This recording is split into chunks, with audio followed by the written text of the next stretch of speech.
الله أكبر الله أكبر لا إله إلا الله.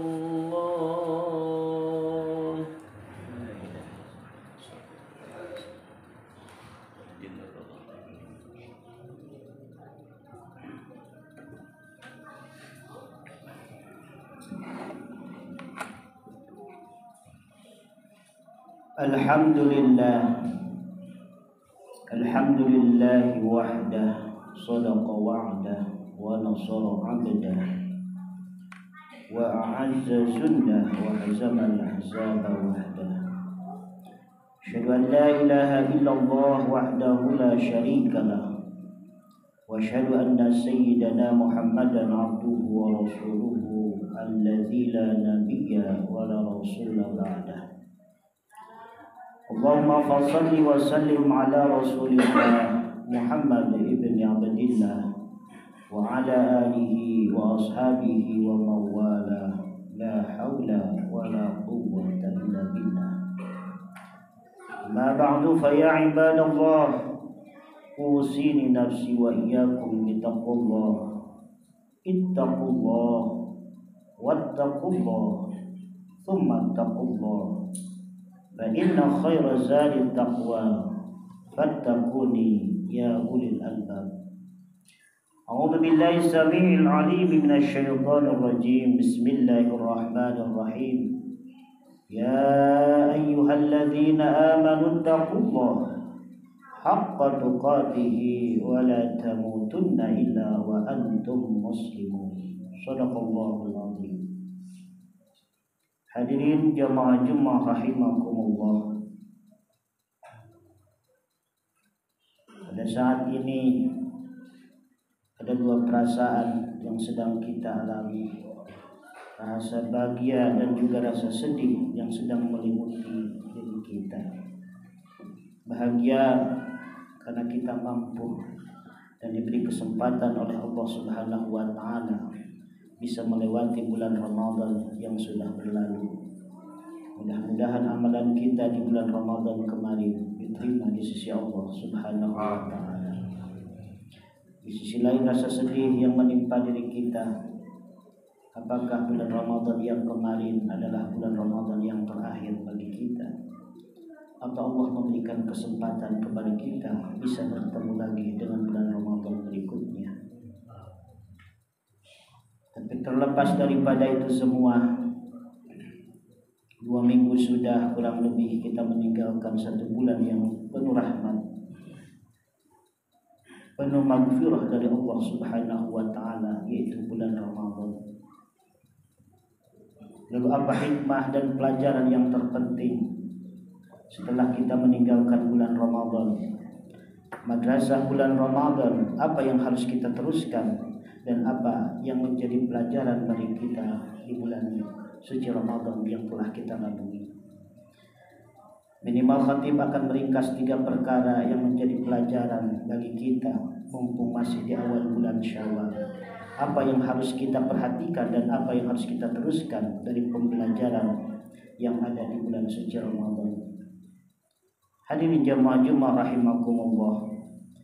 Yang pertama, di bulan Ramadan kita diajari oleh Allah Subhanahu wa taala tidak sembarangan kita memakan sesuatu.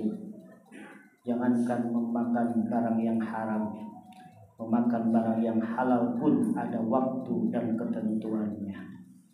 Tidak sembarangan kita bisa makan di siang hari, tapi waktu jadwal yang telah disesuaikan dan ditentukan oleh Allah Subhanahu wa taala. Artinya apa? Di bulan Syawal dan bulan-bulan berikutnya, apa yang menjadi pelajaran bagi diri kita dari bulan Ramadan itu pun demikian. Di bulan Syawal dan seterusnya kita tidak sembarangan memasukkan sesuatu ke dalam perut kita, memasukkan barang ke dalam jasad kita, selama barang itu, makanan itu benar-benar halal adanya. Halalan thayyibah, kulu mimma fil ardi halalan thayyibah. Kata Allah, silakan makan apapun yang ada di dunia ini dengan syarat halalan thayyibah, satu halal dua tayyib. Halal artinya apa? Kita memakan sesuatu, tahu proses, tahu pengambilan dari mana, apakah itu halal atau haramnya. Yang kita dapatkan dengan jalan yang haram atau halal, itulah yang dimaksud dengan halalan.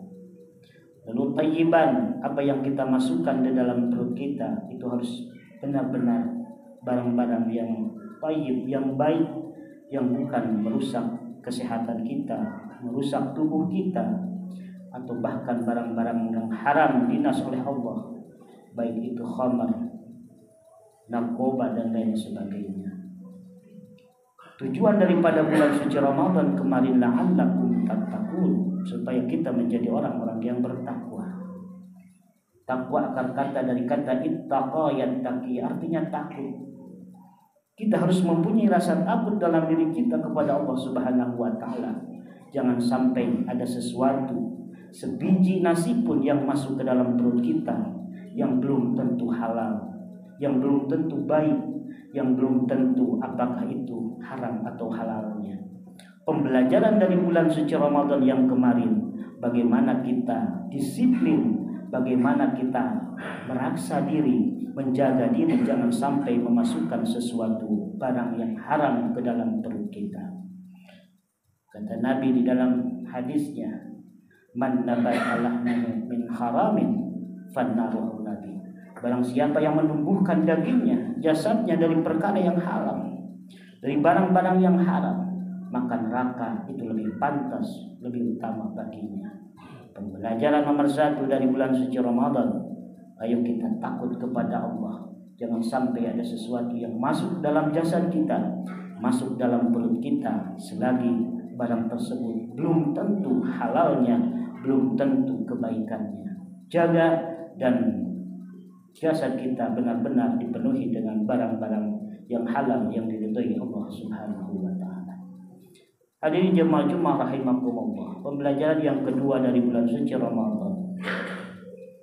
Kenapa Allah Subhanahu wa taala di bulan suci Ramadan tidak cukup dengan perintah puasa saja.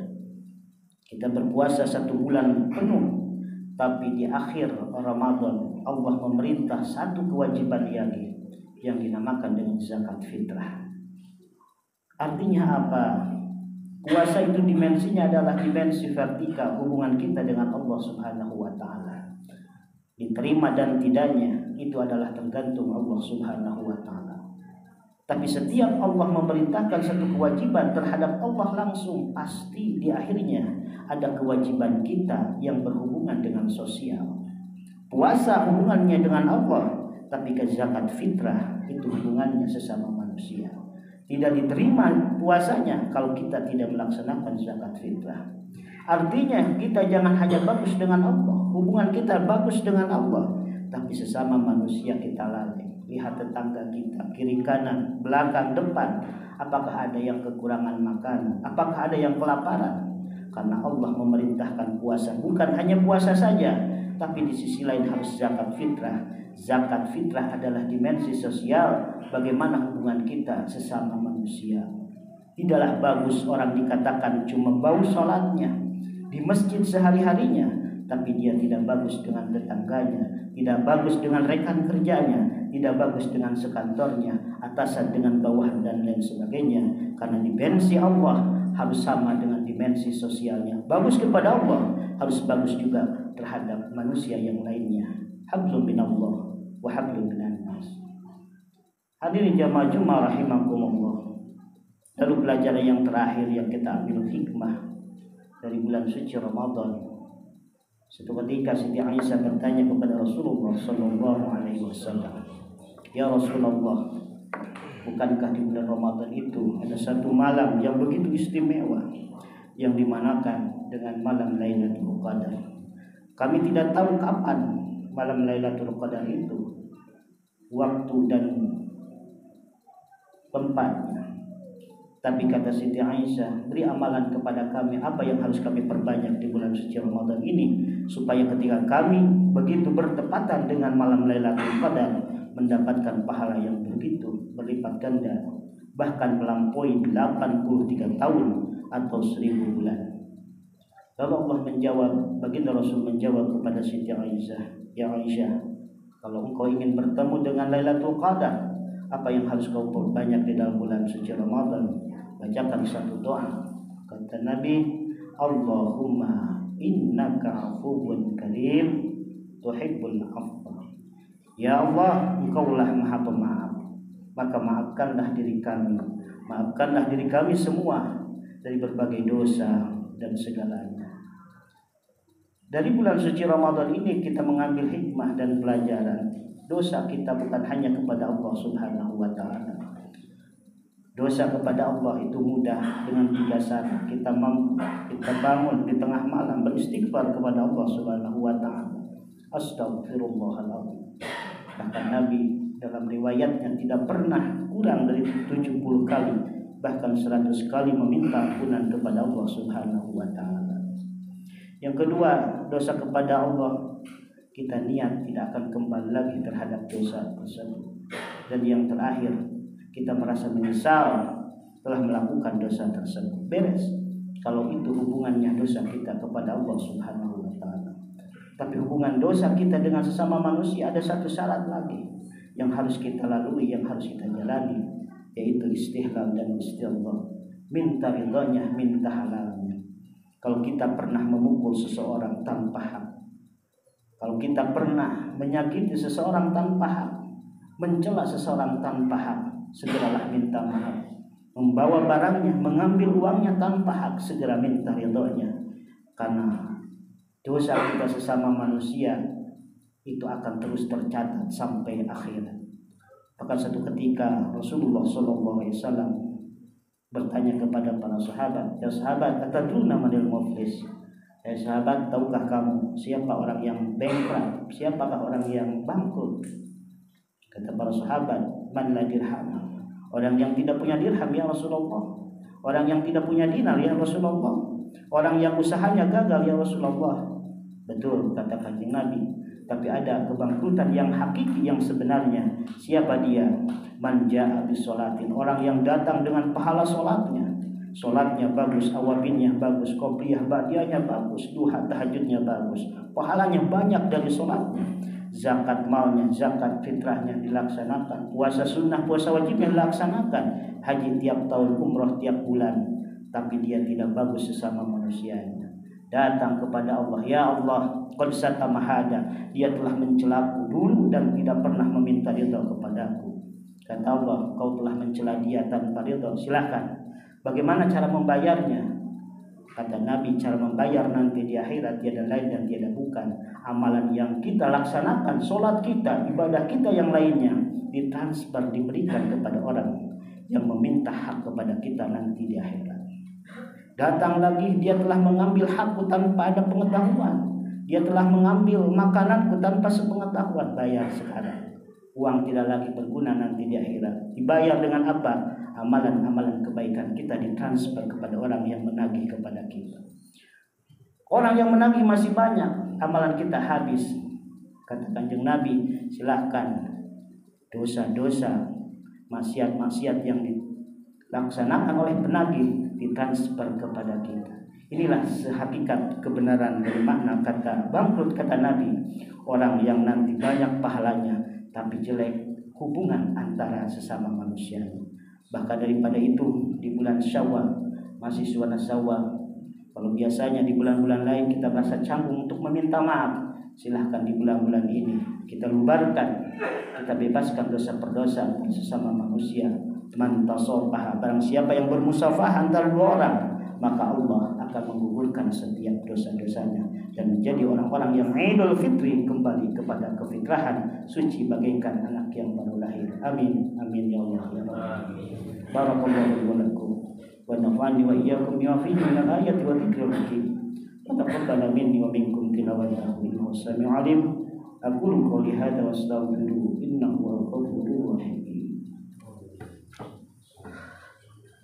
Allahumma salli wa sallim wa barik li zalika wa kadhalika ala sayyidika wa sayyidina wa maulana Muhammad wa sallim wa Allah tabaraka wa ta'ala. رسول الله أجمعين. Alhamdulillah Rabbil Alamin, wassalatu wassalamu ala asrafil anbiya'i wal mursalin wa ala alihi wa ashabihi ajma'in. Asyhadu an la ilaha illallah al-malikul haqqul mubin wa asyhadu anna sayyidana Muhammadan abduhu wa rasuluhu shadiqul amin. Amma ba'du, fa ya ibadallah, usini nafsi wa iyyakum bi taqwallah. Ittaqullaha haqqa tuqatih wa la tamutunna illa wa antum muslimun. A'udzu billahi samii'il 'aliim minasy syaithaanir rajiim. Bismillahirrahmanirrahim. Wal 'ashr innal insana lafi khusr illa alladziina aamanu wa 'amilus shalihaati tawassaw bil haqqi wa tawassaw bis sabr. Innallaha wa malaikatahu yusholluna 'alan nabi ya ayyuhalladzina amanu shallu 'alaihi wa sallimu taslima. Amin amin ya rabbal alamin. Allahumma ighfir lil muslimina wal muslimat wal mu'minina wal mu'minat al ahya'i minhum wal amwat innaka sami'un qaribun mujibud wa ya qadiyal hajat. Allahumma la tada' lana fi maqamina hadza dhanban illa ghafartah wa la hamman illa farajtah wa la 'aiban illa satartah wa la maridan illa shafaitah wa la daynan illa qadaitah wa la hajatan min hawaiji dunya wal akhirah illa qadaitaha wa yassartaha ya arhamar rahimin. Rabbana atina fid dunya hasanah wa fil akhirati hasanah wa qina adzabannar. Walhamdulillahi rabbil alamin. Ibadallah, innallaha ya'muru bil 'adli wal ihsan wa ita'i dzil qurba wa yanha 'anil fahsya'i wal munkari wal baghi ya'idukum la'allakum tadhakkarun. Wa la dzikrullahi akbar wallahu a'lamu ma tasna'un.